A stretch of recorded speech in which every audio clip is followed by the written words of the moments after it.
That set me free. That burden off my shoulders, and I changed overnight. And then that's why I'm here with you today. I want to be a good man, and I don't want to be like my father. That's what I wanted. I wanted the drama. I wanted the violence. Bring it on. I can make a decision now to sort myself out and be a man and be a dad like I never had, or I can just go down the path and run away. Like, do you feel it's important for you as a boss now that you're aware of all that so you're not treating your employees? Correct. If you hold on to those things, it f***s you up. And until you talk about it, until you get it out of you and you get to the point where I can, you can share, and then you can change yourself. I really take my hat off to you, mate, for being open and talking about this.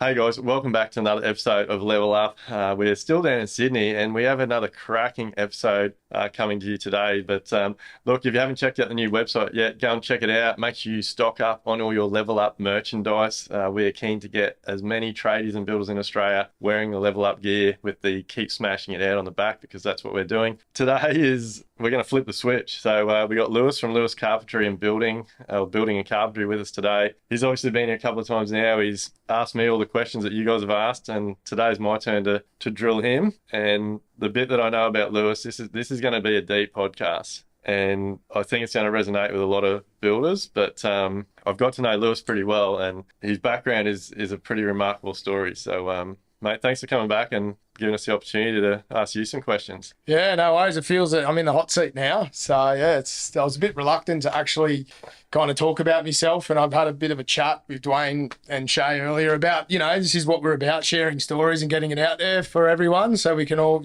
all relate to each other and help everyone. If someone can take something, little part out of this, and I'd be happy if that helps someone's journey. So yeah, well, mate, you come and ask me a lot of questions, and a lot of people got a lot out of that, but your story's next level. Like, some of the shit that you've been through in your life is amazing. Like, it just shows who you are and the person you become and what you've been through, like the strengths and the experience you've been able to have. It's an incredible story. But like, can you take us back before all the shit happened? What's your background? Like, where did you come from? How did you get into building? Yeah, so yeah, grew up in Sydney, like single mum, happy childhood. Having like a single mum, we had a shed out the back of my house, and my Uncle Bill, God love him, he's still kicking around, and my pop, they were very hands-on guys. They were retired since, like, they were old ever since I can remember. And they were always doing projects in the backyard, working with their hands. And, my like kind of dad not being around, they were always like picking me up, and we were fixing everything around the house. And so that really got a love for me, kind of working with my hands. So ever since, I was one of those fortunate, I call them fortunate people, that I knew what I wanted to do from when I was young. And my mum's always said that when you're a little boy, you want to be a builder. You want to be a builder. So I had my heart set on that.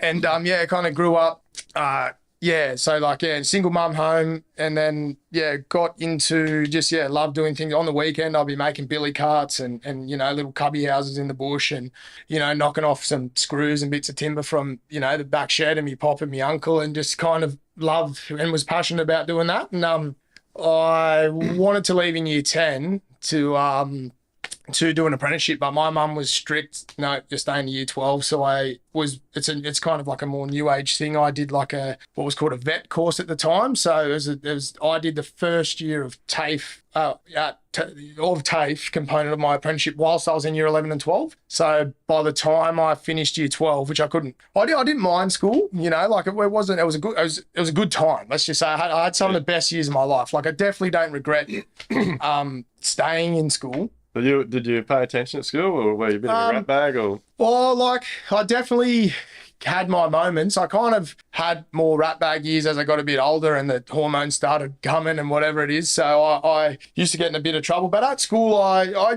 used to tick along, but I'd only really pay attention in the subjects I liked. So if I liked it, but if there was like in English and certain things, I would just, like the school I went to, like, it was a great school, but I didn't really have a school book until I was in year 10. Like, I just used to go and hang out with my mates. So as long as I wasn't getting in trouble or getting anything sent home to my mum, I was sweet. So school was just a big fun experience for me, kind of thing. So I like to think of school as a little bit like going to jail. You kind of find out where you sit in society. You find out. Make sure you listen to the end through this podcast, because that comes later. Actually, So So yeah, you kind of find out where you are in society and the pecking order and stuff like that. So it was, yeah, school for me was fun. And in year 11 and 12, I actually had some really, because I had a bit of Sorry, mate, I'm cracking up because you would only reference school to jail if you had experience from jail. Yeah, so yeah, and then you go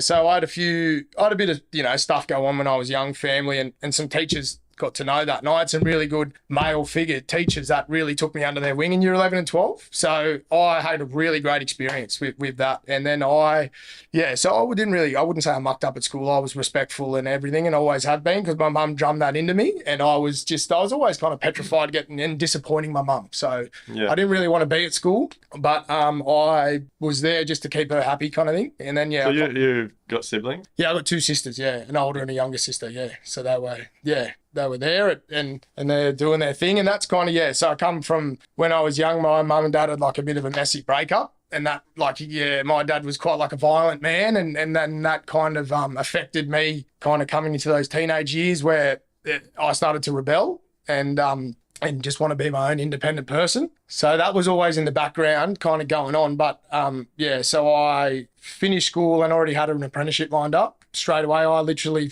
finished. I used to drive around, block your ears, mum, unlicensed at the time. So I used to drive. I drove to my year 12 exams, and then I drove to work the next day. Like I was ready to go. Like I was ready to start. And then I started my apprenticeship straight away. And as I said, when I started my apprenticeship, I was a second year in TAFE and then a first year on site, which helped me get a job. So I think, for the kids out there that are or the parents trying to convince their parents to stay, you can actually do now more of an in-school apprenticeship where you can kind of do a couple of days on site. There's a lot of options now out there to get into a trade.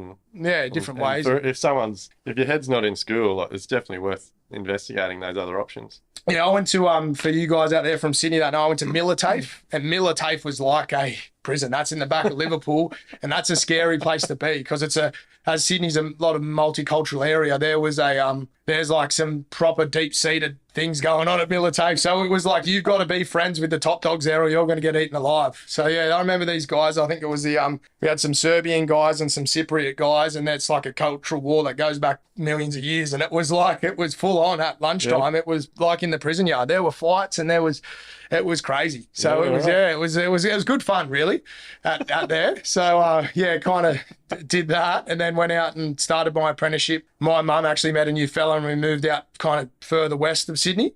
And I got an apprenticeship with a young builder who, I think he was about 26 at the time. And I got along really well with him. And then, so that's how that all started. So, got straight into carpentry. And then finished your time and moved on to, did you stay with your boss once you'd finished your time or was your goal just to get out? No, so what happened was, touching on the thing we talked about before, I'll just get it out there. So we spoke about on a podcast with you, I said everyone that, I like to surround myself with positive male role models because I didn't really have any when I was young. And, that's why I like you guys here. So I started my apprenticeship and, I had a lot of anger when I was young. And so when I started work, I was very angry and I was going out and I was this is when I rebelled a bit. I was drinking and, and the people I went, my close mates would know, Lewis, he's keen for a fight. And that's what I was.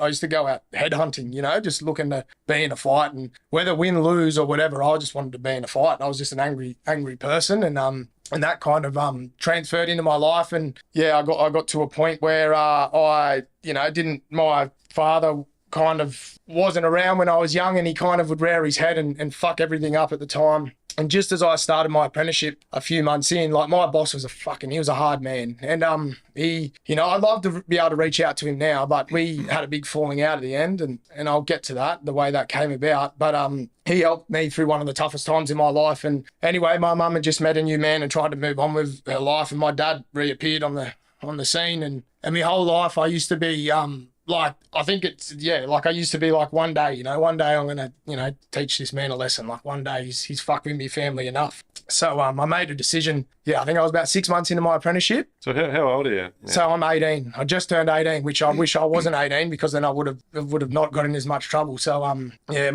made a decision that I was like, all right, well, this is the last time my dad's ever going to fuck with my family. And I went around and I dealt with it the only way I knew how to deal with anything, which was with violence. And that's, yeah, this whole backstory kind of all ends up to where I am now and how I've worked through it. So that's why I'm letting everyone know. So I went there and I made the decision that I thought I'd teach him a lesson with my fists, the way he used to teach me a lesson, and I taught him too much of a lesson, and I got in a lot of trouble, and I nearly, went to court, and it cost me a lot of money, a lot of time. I didn't go to jail. I was arrested, but I got sentenced to jail and got a suspended sentence at the time. And so what did you get charged for?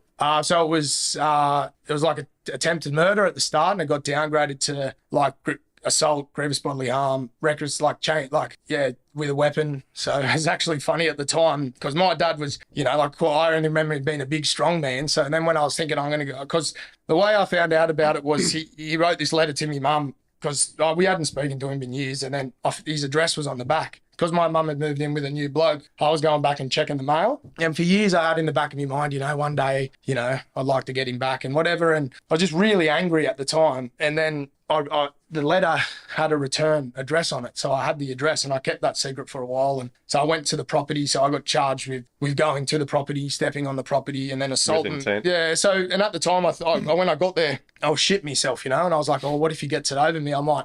And then my nail bag was on the back seat, and there was a chisel in that nail bag, and I thought, I'll take it with me just in case I need it. And I didn't use it, but I threatened to use it. And then, to be honest, I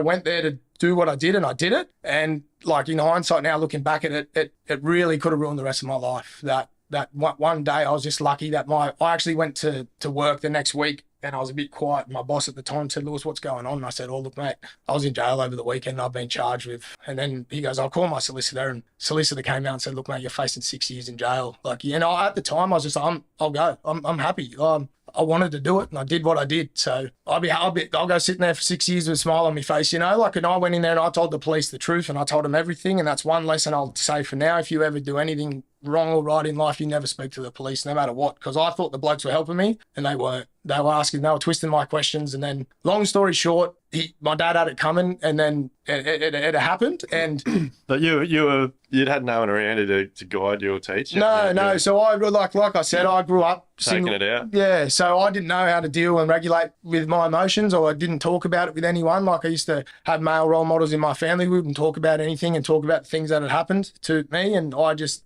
used to work it out in anger. So then I thought, that the only way I know how to deal with things is physical and with anger, and that's the way I tried to deal with my problems. Up until recently, it was just all anger and stress. And I really take my hat off to you, mate, for being open and talking about this, because I've probably there's a lot of people, not to the extent that you have, but a lot of men just bottle this shit up. Bottle it up, yeah. So and then it comes out in my outbursts, and it also come out later on in my life, which we'll get to. Is that anger, that if you hold on to those things, it fucks you up. And until you talk about, until you get it out of you, and you get to the point where you can share, and then you can change yourself. Otherwise, you just carry it with yourself for years. So anyway, at the time, I thank my boss to this day. He helped me stay out of jail, because there's a path I was heading down, and that was the path, kind of how it was. So, and my boss picked me up, and he was hard on me, and he was a good, positive role model in my apprenticeship. And I had a tough apprenticeship, but I loved it. I loved the challenge. So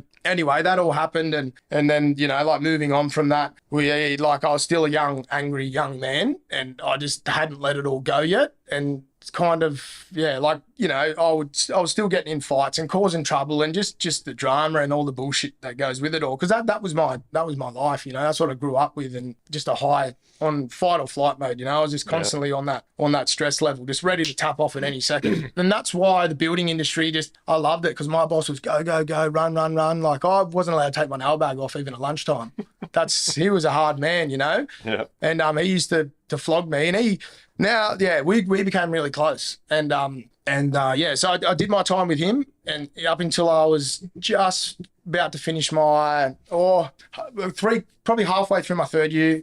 So I was 20, and I was just looking to get out of the area and the group I grew up around. And I went to my cousin's wedding and met a girl, and who's my wife now. But so I met her. We shacked up together and moved away as quick as we could. I moved down to Wollongong. I was travelling back to Sydney to work because I just needed to get out. from where I grew up, which was good. It was positive, you know. My boss was keeping me so busy and wearing me out that I didn't have time to go and get into trouble, and I had a smaller friend group, and I was just on a better path. And then yeah, so I used to work with him, and he'd taken on a lot of pressure and you know, like I could, like at the time he started turning into a bit of a, you know, what I would say is just a wanker and just taking things out of me, and I was like, even though I was an apprentice, I like to think he gave me a lot of responsibility. So he used to leave me on site and give me jobs, and I'd be like fucking like thinking, fuck, why are you letting me do that? But it helped me become who I am. So it made me. It's hard. Hey, like I think I mentioned that when you asked me questions like that. So like knowing what you know now, like I've forgiven my bosses for what I went through because I understand the pressures they're under now, like that pressure of the business. The pressure, yeah. So at the time I didn't understand. I understand that now and just want to give him a big hug and say sorry for being a little prick. You know, I didn't really realise what you were going through. And but it's important for, like, do you feel it's important for you as a boss now, like that you're aware of all that, so you're not treating your employees? Correct, yeah. So like my team, and I've got to give them all a shout out, and I will at the end. Like my team has made me who I am today, and there's a couple of like special guys in there that have, like, you know, I wouldn't be here without them. So, but they copped the bad years of Lewis. They copped, like my apprentice now is just Cooper, you know, God love you, has come out of his time. Like I've got new apprentices now, like Cooper went through hell. I drag him through the coals every day, and everyone around there knows that. And I used to wear that, like, you know, wear my head high thinking I'm giving him a tough time. He's going to, and he got through that. But then I kind of thought, what am I doing? I'm just repeating that process, and I'm just, you know, like, so yeah, that was until I sorted out all me kind of internal trauma and drama and all that bullshit. But yeah, it definitely helps now knowing that you need to treat people differently, and you need to, if I go and take on a certain amount of stress, or if I've got something going on in my life, doesn't mean I need to come in and use them as the punching bag. Because for years I was using my guys I work alongside as the punching bag. And even when I was like working for, it happens all the time, mate. Our industry's bad for it. We got a couple of guys in our team that probably do it more than they should. Like, it's definitely something that needs to be spoken about. I'm really grateful that you're here and you're sharing these stories. So I would come into work, and you know, I used to, so my boss, so I kind of moved, up north, and my boss's big thing was volume, meters, let's get it done, let's hurry up, run. Like I couldn't walk, you know, it was run, mate, and that was it. And I used to be apprentice for a few tradies, cutting holes of ground and throwing things up, running back and forward, just getting screamed at. And to be honest, I loved it at the time, you know, and it was, and then that's kind of what I tried to bring into my business, and just thought, everyone's just going to fucking hate me, and they're all going to leave, and I look like a clown. But so anyway, my boss was like that. We had a really good relationship. And then when I was 20, my partner at the time, I actually just come back from a footy trip. So when I moved down to Wollongong, my boss was a bit like, it's a bit more of a commute and stuff, and I was like, man, I just want to get down there. And then I come back from a footy trip, and it was a big weekend. I wasn't really in any state to be anywhere. My wife at the time, or now, not my wife at the time, my wife now, not at the time, shit, my partner, like Kira, Jesus, there was only one. She said, Lewis, I'm pregnant. And I was like, fuck, I just didn't react. And there was actually, there's a bit of a backstory. Just to do with, you know, my childhood, my dad, my sister actually ran away from home and did some crazy stuff when she was young. She come back at just under 16 when she was pregnant, and she had a baby back at home after she'd gone and lived out of home for a while. So it was a bit of a taboo thing in my family, like, fuck, Lewis is going to be just, you know, like, he's having a kid young, which is, you know, having a kid, there's nothing wrong with it now, you know. And so I was still on this bit of a cycle, and she said she was pregnant, and I kind of was at the time, you know, and I mentioned this in my wedding speech, so it's going to be no surprise to my son if he ever puts his ears on this later, but I wasn't ready for a baby. Like, my life was, I'd just come back from a 4-day bender, and then... Did you get a suspended sentence or something? Like, is this... Yeah, so I was still on a suspended sentence. So what I was on was, it's like you get sentenced. Yeah, I was on a suspended prison sentence at this time. So my life was in shambles, you know, like I had credit card debt. I was going out and getting in fights, and I was working hard and just whatever. And I met this new girl and moved down there. And then it was like, she's a bit older than me, and my life was just, you know, up in arms, and I was just trying to sort my stuff out. And it was still like, I was kind of known, like, you know, for the guy that was like, you know, I did some crazy stuff when we were young, you know, like I used to do some crazy stuff, and I just would, I'd just be that guy that, like, if there was a bloke down, you know, wanted trouble, I just, let's go. Like, let's have some trouble. So I was still in that mentality where I was like I was out there actively looking for trouble. You were so surrounded by trouble your entire childhood. So it was just a part of my life. And that's like I struggle now as I see my kid and everything's normal and there's no, I got to try not to bring my aggression and my thing into my son's lives because I don't want him to be like me, you know. And it's kind of like I was taught, if, you know, something happens, you straight on the knuckle, you know, because that's what happened to me when I was young. All I knew was fight. That was it. Like, since I was this big, it was like fight to live. And it wasn't like fully that bad, but that's just the mentality that I had. So if something went wrong, and only recently now I've stopped, but I've been on physical fights on the building site before because I just know that if that's it, you fight. That's how I grew up. So I used to just be the first person to throw a punch, and people would be like, "What are you doing that for?" And I'd be like, "What do you mean? This is it. This is what you do, isn't it?"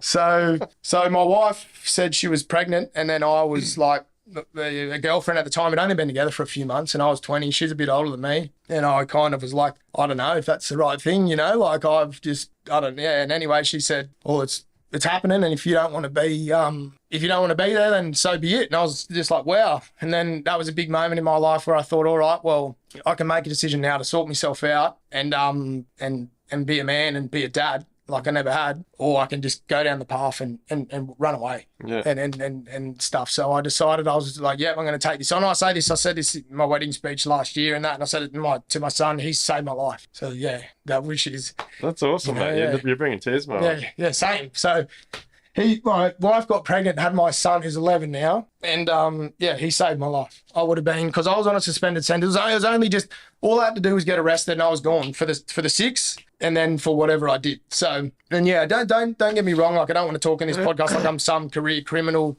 crazy person. I was just like any young kind of stupid idiot with just a lot of anger. So, and then, so my wife, So what happened with the apprenticeship? Like, does it turn shit? So I went and told my boss. So we looked for a home in Sydney. Straight away, I wanted I want to be better than, so this is what clicked it. I want to be better than my dad. I've got to be a good dad. So what does a good dad do? Good dad works hard and financially supports the family and gives the kids everything they never had. So that's what then I said to my boss, I went into work and he was like, whoa, fuck. And everyone around me was freaking out. And like, I told him, like, no, I was just on my own, right? And it was like, everyone's kind of like, oh, Lewis is going down the same path as, you know, that's where he was always going. And I was just thought, fuck you, I'll sort this out. So I was just started my third year at the time. And we ended up looking for houses, and because my partner's dad was like, look, I want to help you. He was really supportive the whole time. My partner's dad was great. So was my mum, but my mum has so much stuff going on in her life. It was just like another bit of fuel to the fire, My mum's been the best mum in the world. But at the time, there's just a bit going on. So anyway, my partner's dad probably thinking, who's this fucking crazy young bloke that's, that you've shacked up with, and oh my God. Did he know about this? He knew, because there's a few other things and different things that go on. Like, I did some, so he knew, like, oh, this bloke's probably not, not going to be the best dad. So anyway, I told my boss at the time, look, we're actually going to look up to the Central Coast where my partner was from. We're going to look for somewhere to live up there because we can afford it. And that's when it went south. So he'd given me all these times, 3.5 years of my apprenticeship. And he, looking back now, at the time, he was going through a lot, business-wise, trying to, and he had a young family too. And I said to him, look, I'm going to have to leave, but I'll finish my apprenticeship with you, but I'm going to have to commute from the Central Coast, and we're going to buy a house, but she doesn't have a baby for 9 months. So then I've got 9 months, I can still stay down here, but when the baby's born, I'm going to have to move up the coast. And we bought a little house up the coast. It was only 300 grand at the time, which was doable, and they were doing the no deposit home loans and stuff. So this is about 12 years ago. And then the next week at work, he comes into work and gives me a piece of paper. And I was like, what's this? And he goes, these are your written warnings, mate. And I was like, what do you mean? Because I was an indentured apprentice and you need 3 written warnings to get the sack. And I was kind of like the leading hand, even though I was the apprentice. I was his right-hand man. Like, if he said jump, I said how high, I used to work overtime for free. I'd do anything for this man, you know what I mean? And I felt that he'd be the same for me. And that was my first awakening of what business really is and what, you think you're more valuable than you are, but you're just a number, even though. So he said I used to drive the work truck around and I never filled out the logbook. Usually I fill out the logbook, and I just never did it. And there was one for some other bullshit I can't remember now. And then I just because he was obviously he was so upset. When I told him about the baby, he didn't say congratulations. He said, "What are you going to do? Leave me?" Isn't it a shame that because that's how our industry deals with shit. Like they, instead of talking through things or understanding things, like it's all dealt with by frustration. And like, so he was coming back at you because he was pissed. He's like, I put all this time in you, and I can understand that now. Yeah. Like, but no, I can't to a degree. Like, I'd be spewing if one of me boys left at the 4th year just when they're coming good. But if that's what they got to do in their life, I would have. I used to do what your boss did as well. Like that, we all go through it, but like we've talked about it. Like you're entitled to have your own life. Like just because you work for me doesn't mean I control. When I said, trust me, man, the last thing I want's a baby. Like, fucking look at me. You know what I mean? Like I've gotten, like I'm going to be a dad. Like for fuck's sake. So that's how that all happened. And then I literally scrunched that piece of paper up and threw it in his face and said, and then there was another guy there on 2 weeks' notice at the time. He was going to leave and go somewhere else for whatever reason. And I just walked off and I actually took some stuff off his car and I said, well, because he owed me a little bit of money for overtime and stuff. And I took some stuff and I said, until I see that, I'm fucking keeping your gear. And he knew me. He knew not to, like he was never, like if he wanted to take it to that level, that's the level I was looking for. That's why, that's what I wanted. I wanted the drama. I wanted the violence. Bring it on, like kind of thing. It didn't end up like that, but we had a falling out, and I still want to catch up with him to this day and say, look, man, like I wish it just didn't end like that. Like we shouldn't have been like that. So that's how that ended. And then off we went to the coast. We bought this little house with a hole in the roof, and it was not non-habitable kind of piece of shit. And it's all we could borrow. And we borrowed an extra $6,000 from the bank. We fought so hard to get an extra. That was going to be the $6,000 was going to be how much it was going to cost to reno the whole joint, So we moved into Kira's old man's house and fixed it up. And then, so then I got to the Central Coast and I couldn't get another apprenticeship. I just couldn't. I was 3rd year and this and that. So I just thought, you know what, I'll just say I'm a tradie. So I went into fair trading. I called my boss at the time and said, look, mate, we've had our differences, but I need to get signed off. I need my certificate because I need to earn money. And he was not happy to do it at the time. So I got the paperwork and I forged his signature and I walked into fair trading, it was at the time, and walked out with my contractor's license and then started subcontracting as a carpenter. Yeah. And then I just told everyone I was qualified and I just winged it. And that's kind of how it all happened. So fuck, mate, well your story is friggin' unbelievable. But so let's fast track a bit. Like you were committed to not ending up like your old man. So what happened was that was the journey that started me, had my son. Obviously all my mates are different. I've said goodbye to my whole friend group, kind of that part. Like I'm just a dad now up on the coast walking around with a pram in my hand in this little house thinking I've got to get ahead, I've got to be a good dad. So I just fucking worked. And that's what I thought, I worked, and then so, a bit of luck, a bit of hard work. So hard work goes a long way. We bought that house and I was kind of like all the successful guys in the area you'd see, they were all builders and tradies and playing. And I kind of got the gist of, how these would, I'd go and work for different people and I'd give my all. And everyone that's been successful in life, I'll go and ask questions. I don't care. I'd walk up to you and say, hey, mate, how you going? I noticed you just got out of this car or you run. I want to know how you did it. What advice will you give me? And then a lot of them I found out had in the property market. They bought places, worked, slowly renovated them, sold them and cashed in. So I was like, all right, well, that's what I'm going to do. If that's what it takes, that's what I'm going to do. So I worked like a slave, like angry, just I'd rock up like I was subbing for people. I was a prick, if you weren't good enough, get him off me site. Don't want him. Just a big, angry, vicious mess kind of thing and a big chaos. And I started, I'd work all week and then I'd renovate the house Saturdays and Sundays and I'd get mates and my partner's dad would help us a lot and then we renovated the house and we sold it and then I'd just work 7 days a week. And then we did the first one, the property market went up and it was great. We sold it. I made like a chunk of money. And so from when I was young, I was certain I wasn't going to be like my dad. I was like, I'm never going to do it. Like I'm never going to be like him. And I had this dollar amount I wanted to make in my head. So it's like, I want to, it sounds, like a wankish to say, I want to make $1 million. I'm not going to stop. No one's going to stop me make $1 million and do what I got to do. So I was on this mission. I was just on this crazy mission and that whole bullshit, that fight and flight mode that I was on, it was going. So then I remember we sold the first house, we bought it and we made a substantial amount of money from that. And I thought, let's go again. And a little house popped up around the corner in a better suburb. And I still remember the day it came on. I just sold the first property and I was probably 23 now. at this time. So I'd been subbing for a couple of years and it took me about a year and a half to do the reno on that place, just on Saturdays and Sundays. And then his house came up for sale, and I drove over there on Saturday morning, and I took the for sale sign out of the ground and I hid it in the bush, because I thought I'm getting this property and I'm gonna build a thing on it, and this is me breakthrough one. So I hid the for sale sign in the bush, put an offer in on the weekend, and then they're like, look, these people want a fast sale, you got to have cash, blah blah blah, no bank. And I said, yeah, no, I've got the cash, no stress. Yep, paid the deposit. And then I didn't have the cash, I didn't even have any money or an idea of how I was going to do it. And then it all went through the solicitor, and then I said, look, I'm actually using a bank, I don't have the cash, sorry, I've got to do a normal settlement and stuff. And they're like, oh well, whatever. And then the bank wanted to get into the house to do a valuation, and I called up the real estate and said, look, I need to let the bank into to the house, they need to value it, because the house was a shithole. It'd been abandoned for years. I think it was a deceased estate sort of thingo. And they were like, oh, we don't have a key. We're not going to fix the front steps. We're not letting you in the house. So I went and broke into the house, changed the locks, tidied the house, built a balustrade, fixed the front stairs, unbeknown to the real estate agent, met the bank guy there the next week. They did a valuation, and I like turned the garage and made it look like a bedroom downstairs. So then they valued it as a 3-bedder, not a 2-bedder. And then we bought that property, and then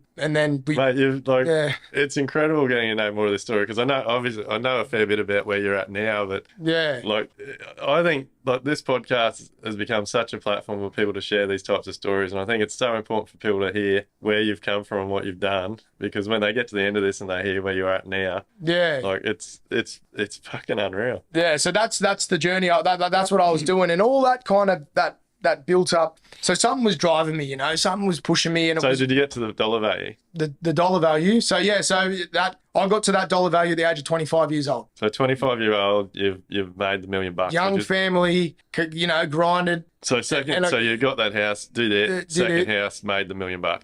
Yeah. So I'm only sharing that now just to tell young people that you can go through hell and you can pull yourself out of what I thought was pulling myself out at the time. So I thought that dollar value was gonna make it, and I still remember the day it happened, and the money went into my account. Smiled at it, had a fight. I think me and my wife might have. You got to understand, I'm not into material possessions. I don't have any. I'm not into that stuff. I'm not into flashing anything. The first brand new car I ever bought for my wife was when I got to that dollar value. I've never been into anything like that. It was just wholly and solely, I want a better life for my family, and for me, that was earning money, and that was being a man, was being a breadwinner and everything like that. So did it change? Did your life change? No, it didn't. I think we've got very similar stories. Like my goal was always $1 million.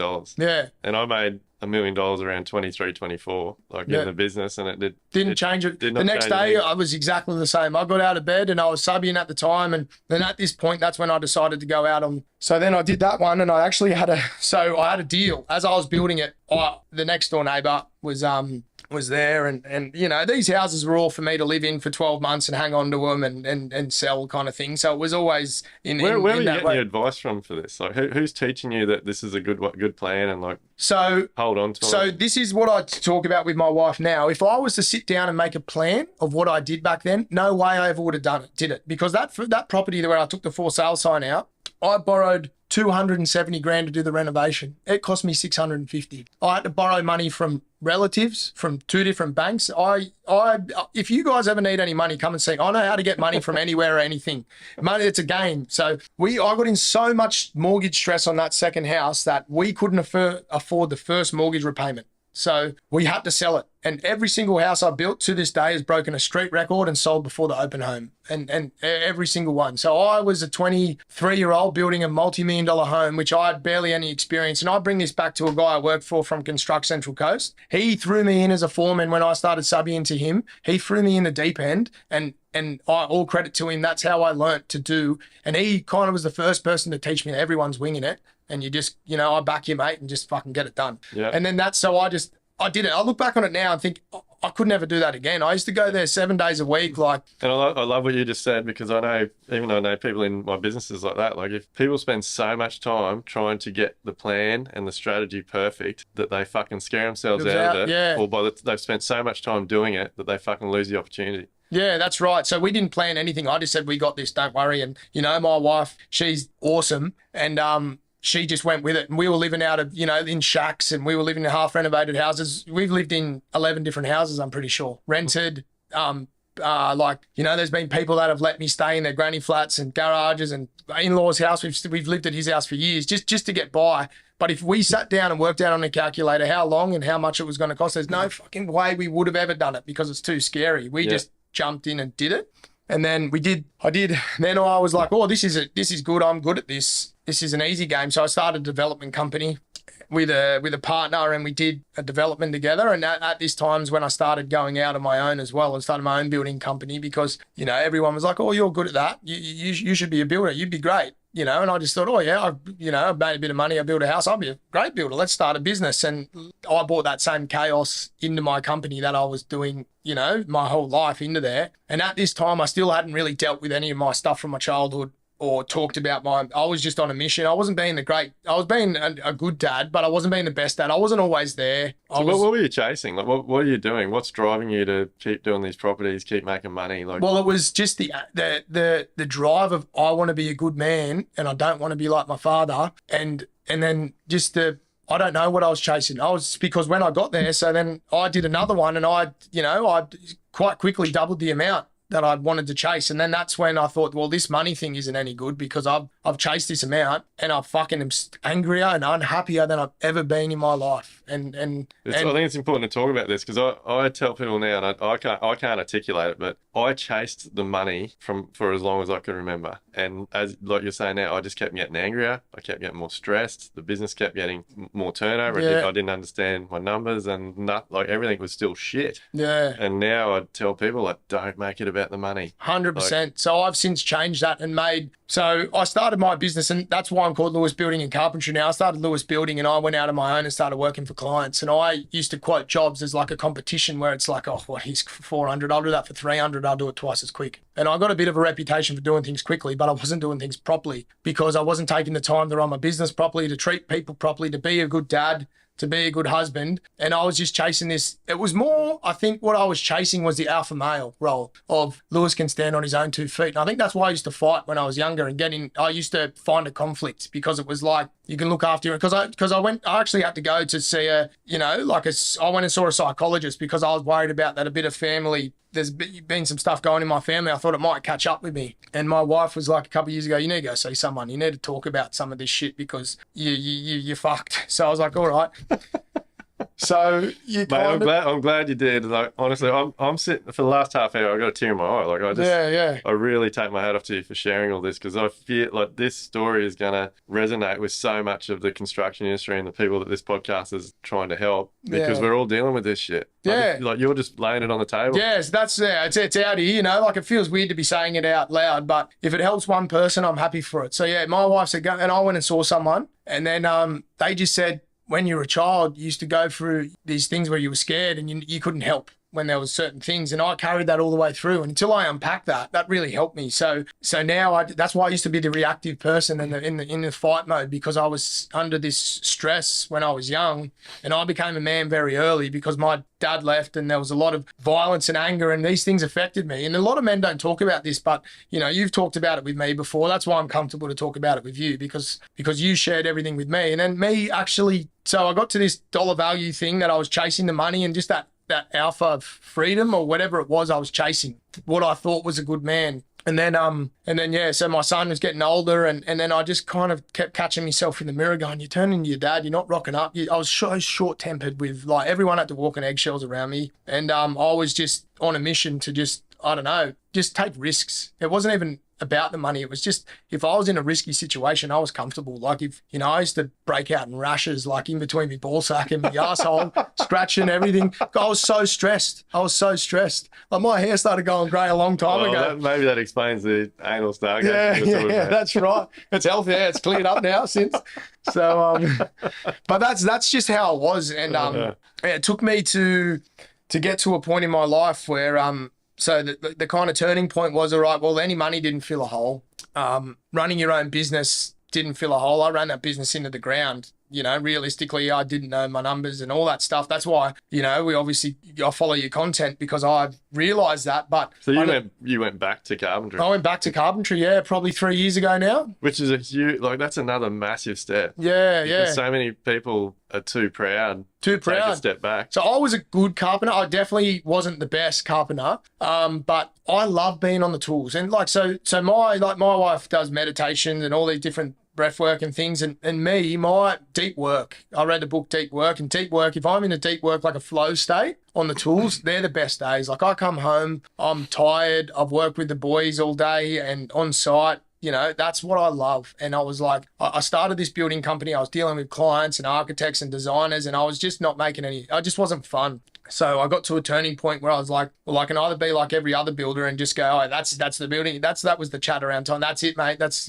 is how we do it. Yeah. Or I was like, you know what? Nah, fuck it. I'm going to go back to basics and I'm going to perfect carpentry. And so that's what I do now. I run a crew of carpenters and I work with a lot of guys. And I actually say a few of the guys' names. It's like Guy, Walshy, Cooper, Tyrell, Jacko. I've actually got a going away party for Jacko today. Those guys, they helped me build those houses. And they helped me get to where I am today. So I'd actually be nothing without my team. So my boys are they're like my full brothers, you know? Yeah.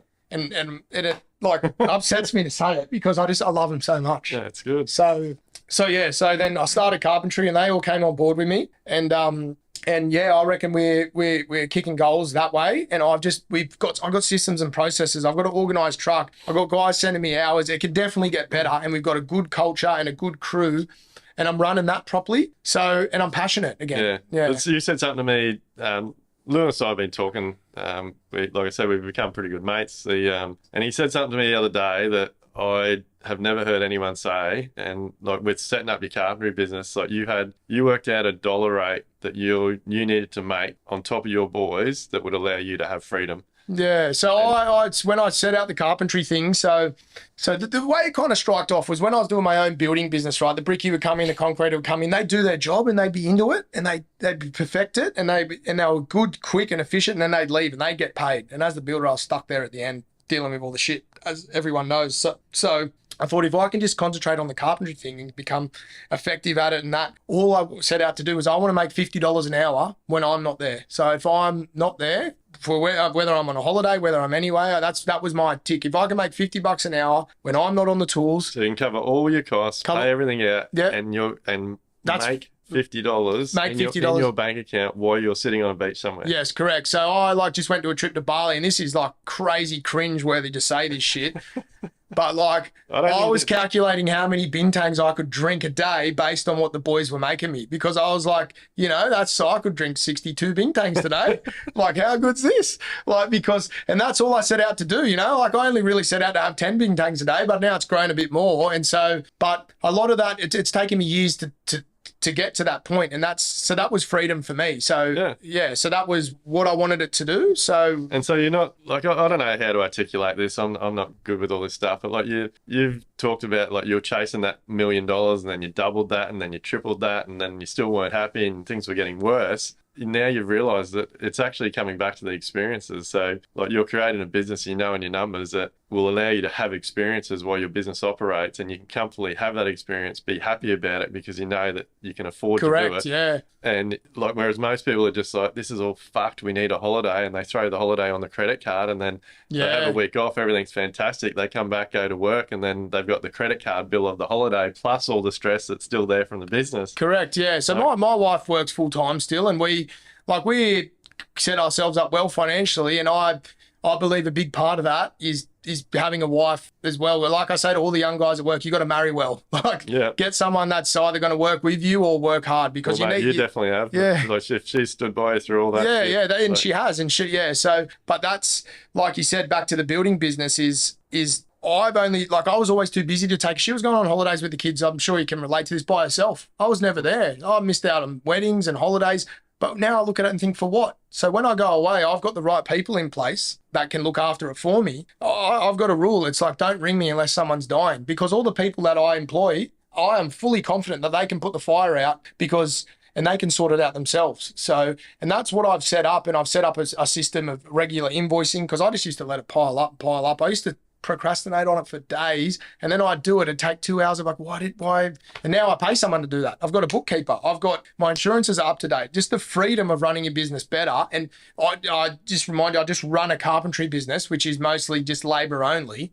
And starting back from scratch was just liberating, and it's allowed me to work on myself. Like coming out of all that stuff with my wife saying you need to get help and different things. I had an incident happen in my family where a family member has taken a similar path to my father, and I was talking to my niece, and this was like a big crunch point for my change. This is a few years ago now, and I said she's had all this anger towards one of her parents, and if she's listening out there, like we're here to help you, and we we really want to help you, but anyway, so she's saying she's got all these problems, and I said, you know what, you need to forgive that person. No matter what they've done, you forgive it, because I carried around this anger for years and all these different things, and I carried this burden, and all it did was I just lashed out at everyone else because I never let go and I never forgave anyone. And I told her all that and don't hang on to anything. And then I went back and spoke to my wife. I said, you wouldn't believe the advice I just gave. I just told her to forgive someone. I said, I've never done any of that. So I actually tracked this, probably 3 years ago now. I tracked my dad's phone number down, and obviously I hadn't spoken to him since the incident, and it wasn't. And I rang him, and he was quite shocked to hear my voice. As you would be. Yeah, and I just told him, because I don't want you to talk. This is just for me. And I said, I forgive you. People make mistakes, and I don't know what you were going through at the time or what you went through as a kid. But yeah, I'm just letting you know that I forgive you for what you did. I'll never forget. And I've never contacted him since, but that set me free. That burden off my shoulders, and I changed overnight. And then that's why I'm here with you today, because I started reading. So I became Lewis, the real Lewis, and then I feel like just being able to identify with, all right, well, but it took me. So I thought money was going to fix me, and it doesn't. But you need to make that amount of money, or you need to get there to then realize I'm still fucked. I still got problems. And this is the thing, like we all chase material things or dollar values, but at the end, and I think you're correct. Like it's all good once you've done it to sit here and say it's not about the money, but like money does make your life better. Definitely. But you have to experience the hard times to realize that, well, it does make certain parts better, but it hasn't fixed me. Correct. How we fix ourselves is personally. Yeah, definitely. It's all the trauma and the shit that's all trauma, built up. Yeah. And I like bringing it back to the building industry. I just, we're both in it. I feel like these conversations need to be had just to make people aware that if you can fix yourself, you don't need to be that builder that just works 6 days a week, comes home, sits in the office, doesn't go to his kid's soccer game. But mate, these don't even have it. How awesome would it be? This doesn't even, you don't even need to go and see a shrink or anybody. How awesome would it be if you created a work environment where people were having this conversation at Smoko? Yeah, correct. Yeah. I do it with my guys. We still take the piss out of it, but it's keep it lighthearted. But that's right. It's a bloke thing to do. But I feel, having a conversation, letting the apprentices see that it's okay as a man to be able to talk about your problems, or if you've had an argument with your wife, it's okay to come to work and get some advice or talk about it with the other guys. We just go to work, and I see people in my team doing it. They just will not. It doesn't matter how many questions you ask or what you try and do. Yeah. They just keep bottling it up. Correct. Yeah. So touching back on that, I thought money was going to fix my problems, and at the end of the day, wherever you go, there you are. So I was still the same person, but trust me, if you're out there young and you're driving hard and you're chasing money, I'm all for that. You got to get there to then look back on the journey, like you said, and say, all right, well, that didn't work. And then I was like, well, I was lost after that. I didn't know what to do. And that's why I started. After you called your old man. Yeah, well, no, after I called my old man, no, it set me free. It literally set me free. And then I started working on myself. I started doing what my wife's doing. I started reading. I started back in the carpentry business. I said, what do you love, Lewis? I love carpentry. I love working. I like a team environment. Well, this business thing is just, you're going to lose your family. You're going to lose your life. You're going to be exactly like your old. Piss it off. Focus on what you love. And a part of what I love is talking about with other people and sharing things. And I started the journey, and that's why I'm here with you now, because I saw your content and realized, fuck, this bloke's real, and he's been there, he's made the money, he's lost the money, he's made it again, but he's just a real fucking person. And then it's like, how can just you out there sharing your stories made me want to share my story, and that's how I'm here today. So kind of bottling up all those trauma fuse, which I reckon a lot of men are doing, regardless of you might have had a similar, dissimilar life to me, and you just think that working your ass off is going to make you a good father. is not working. So that's all what it came out for me. And then it's like, well, you can't be a good father until you're a good person and you like yourself and you talk to yourself and you find out who you are. So don't get me wrong. You need to go out there and work hard and run a good business because to make money. Money doesn't make you happy, but it helps. You know what I mean? Money. Like, I don't care what people say. Like, at the end of the day, you have to have money. Yeah. Like, Participate in society. You need money. Yeah. And then, I got questioned by an accountant in one of our businesses because I've got this. Like, I want to make $4 million a year profit. Yep. Like, personally, that's one of my goals. Yep. Happy to put it out there. And people say to me, why do you want to make that? That's just excessive. And so I wrote it down on this year's financial planning, and one of the accountants in one of our businesses pulled me up on it. And I'm like, well, why wouldn't I? Like, it's not all for me. Yeah, yeah. Like, I want to. So I've got goals where, like, I want to be able to give back to people. I want to be able to. I'm really keen on helping disabled or families with disabled kids or family members. Like, I want to be able to just have cash in the bank that if someone tells me a story or I run into someone somewhere, I can go, fuck it, like, tell me what you need. We'll come and modify your bathroom. We'll put a ramp in for you. Like, no cost. Like, let's get it done. Yeah, yeah. Like, I want money to, like, my parents, my wife's mum, family members. Like, some of them are in not the best situations. Yeah, yeah. I don't want the stress of going, fuck, how am I going to help them out? Yeah, yeah. I want to be able to go, here's the cash. Fucking go and buy a house. You're set up for retirement. Live the rest of your life happily. Yeah. No, I can see it in your eyes. That's like a beautiful thing to say. That money opens up opportunities. So money, and it doesn't matter what people say, but I do believe money is very evil. It's definitely, I think so that's where you got to, so this is my big thing, right? If you're just working for the sake of, this is what most builders get into.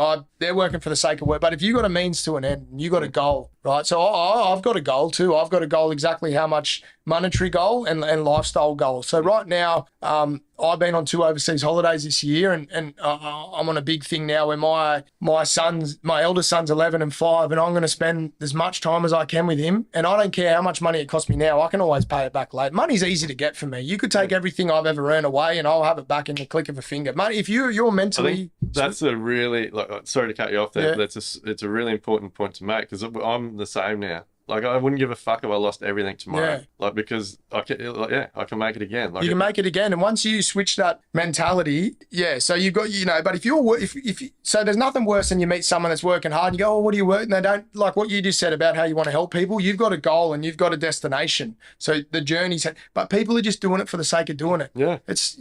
You're lost. But it's not just to help people as well. Like you're saying, it ties in with what you're saying now with your son. We talked about before. For me, it's all freedom. Yeah. Like freedom. It's freedom across everything. It's freedom from having a successful and sustainable running business. It's freedom from, if someone's got a health issue or a family issue, there's no money stress. It just gets done. There's freedom from being able to help people.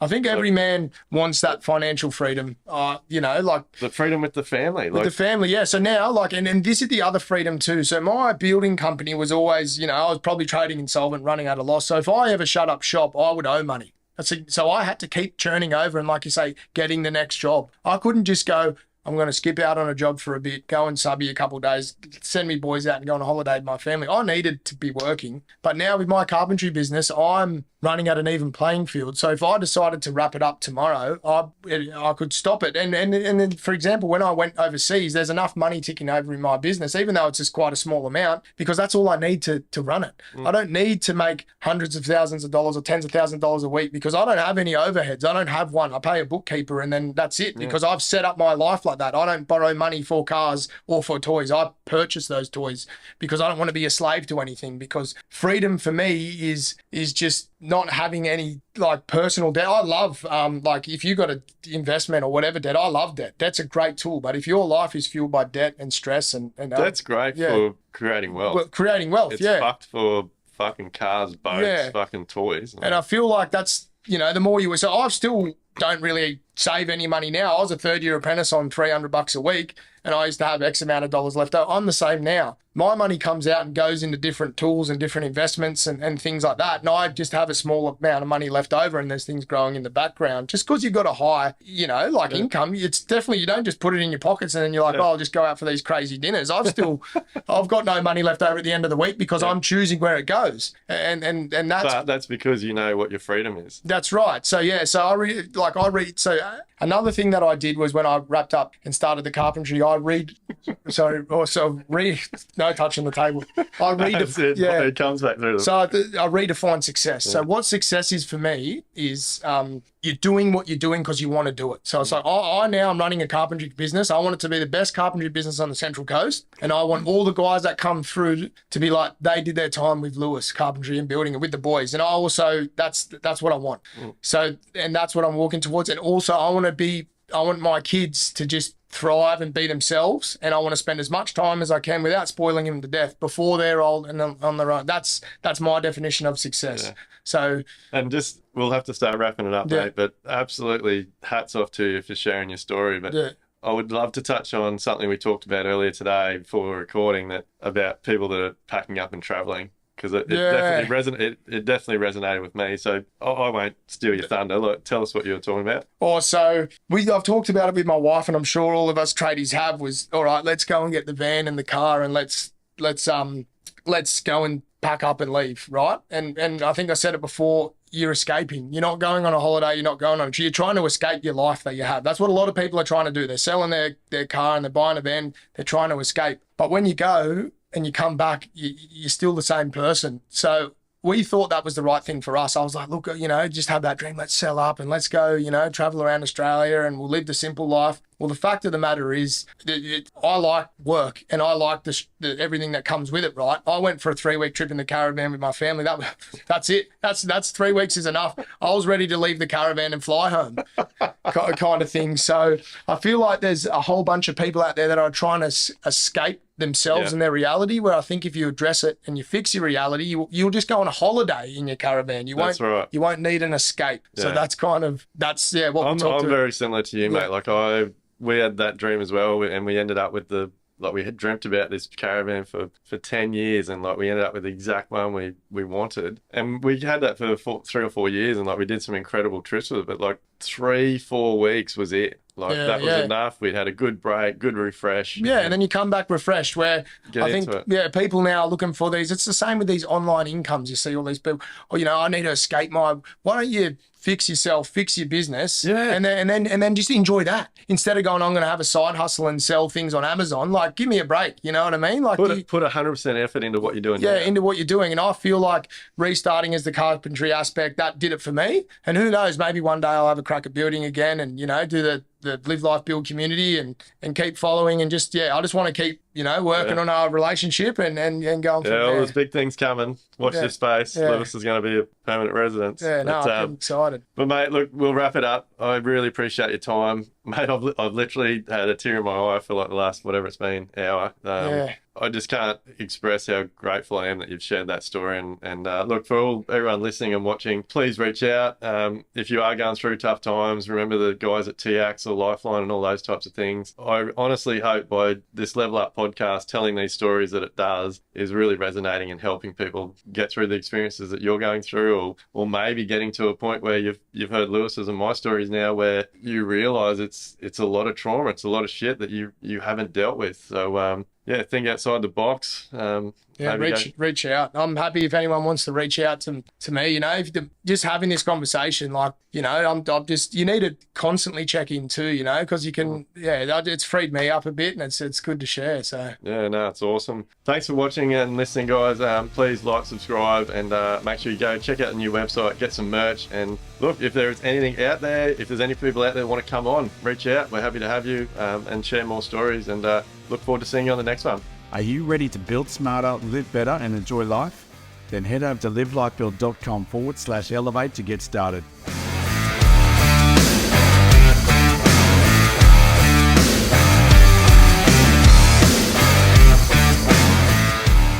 Everything discussed during the Level Up podcast with me, Dwayne Pearce, is based solely on my own personal experiences and those experiences of my guests. The information, opinions, and recommendations presented in this podcast are for general information only, and any reliance on the information provided in this podcast is done at your own risk. We recommend that you obtain your own professional advice in respect to the topics discussed during this podcast.